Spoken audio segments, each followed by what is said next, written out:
السلام علیکم ورحمۃ اللہ وبرکاتہ۔ ہمارے حضرت محمد صلی اللہ علیہ وسلم ہمارے نبی صلی اللہ کے رسول ہمارے نبی صلی اللہ مکہ مکرمہ میں پیدا ہوئے۔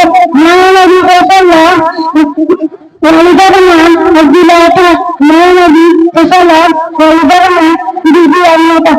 ہمارے نبی صلی اللہ لاؤ الدین کا نام اسلام تھا۔ بہت بنیادی چیز ہے، اس پر توجہ دلانے کی ضرورت ہے، اس لیے میں آپ کے سامنے اس پوائنٹ کو اجاگر کر رہا ہوں۔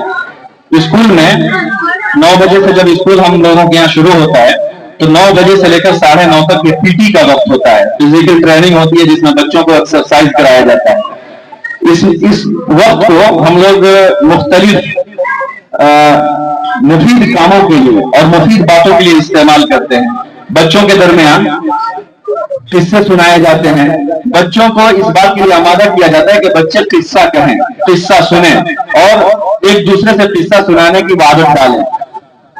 انسان کی زندگی میں 2-3 چیزیں بہت زیادہ اثردار ہوتی ہیں، اس میں سے ایک چیز یہی ہے کہ اسٹوری ٹیلنگ، یعنی قصہ اگر کہا جائے اور قصہ سنایا جائے، نیک اور صالح لوگوں کا قصہ سنایا جائے تو اس کا بہت فائدہ ہوتا ہے۔ ایک تو چیز یہ ہوتی ہے کہ بڑوں کے واقعات جب سنائے جاتے ہیں تو اس کو بچے سنتے ہیں اور اس کا اثر لیتے ہیں۔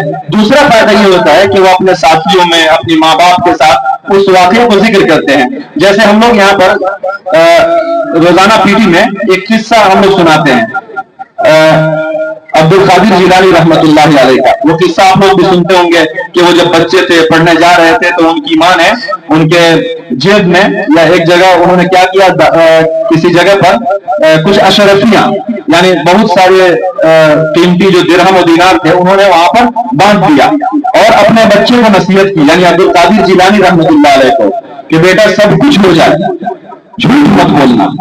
ایک ایمان والا کبھی جھوٹ نہیں بول سکتا ہے۔ وہ بچے تھے، وہ اس وقت پڑھنے کا یہ رواج تھا کہ ایک جماعت نکلتی تھی، لوگ قافلے کے ساتھ جاتے تھے اور کہیں پڑھنے اور کسی شیخ کے پاس علم حاصل کرنے چلے جاتے تھے۔ مان لیجئے کہ یہاں کا آدمی مظفر پور میں پتہ چلا کہ کوئی آدمی پڑھانے والا ہے، اس وقت مدرسوں اور اسکولوں کا رواج نہیں تھا، معلوم چلا مظفر پور میں ہے، دلی میں ہے، گورکھپور میں، بس معلوم ہوا لوگ نکل جاتے تھے۔ تو ان کی ماں نے ان کو پیسہ دے دیا، اشرفیاں دے دی اور وہ نکل گئے۔ راستے میں ڈاکوؤں نے اس قافلے کو لوٹ لیا۔ جب اس بچے پر وہ ہاتھ ڈالے تو بچے سے پوچھا تمہارے پاس کیا ہے؟ تو بچے نے کہا کہ میرے پاس یہ چند اشرفیاں ہیں، یہ لے لیجیے۔ تو ڈاکوؤں نے کہا کہ سب لوگوں نے جھوٹ بولنے کی کوشش کی، اپنی جو قیمتی چیزیں تھیں اس کو بچانے کی کوشش کی، تم نے کیوں نہیں جھوٹ بولا؟ اپنے دینار اور درہم کو بچانے کی کوشش کیوں نہیں کی؟ تو انہوں نے کہا کہ میری ماں نے کہا تھا کہ پیارے نبی صلی اللہ علیہ وسلم نے فرمایا ہے کہ جھوٹ کبھی نہیں بولنا ہے، اگر جھوٹ بولیں گے تو اللہ ناراض ہو جائے گا، اس لیے میں نے جھوٹ نہیں بولا۔ جب ڈاکوؤں کے سردار تک یہ بات پہنچی تو بڑا متاثر ہوا۔ روایت میں ہے کہ سارے ڈاکو اسلام لے آئے۔ ایک واقعے سے کتنا بڑا فائدہ ہوا۔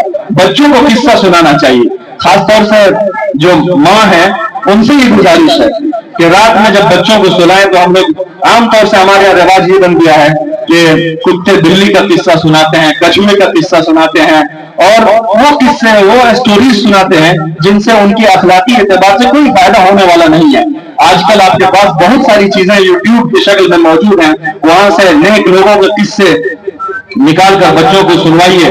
کوئی بچہ اگر تیار ہو جائے ہمیں بتا دیجیے، ہم انشاءاللہ بچوں کو یہاں پر کھڑا کرا کے قصے سنائیں گے۔ ہم لوگ سنتے ہیں بدھ کے دن، جمعرات کے دن بچوں سے کہتے ہیں کون ہے تم میں سے جو قصہ سنائے گا؟ تو کوئی بچہ تیار ہوتا ہے تو ہم یہاں پر ان سے قصہ سنتے ہیں۔ تو قصہ سننے سنانے کا اہتمام کرنا چاہیے، اس سے زندگی پر بڑا اثر پڑتا ہے۔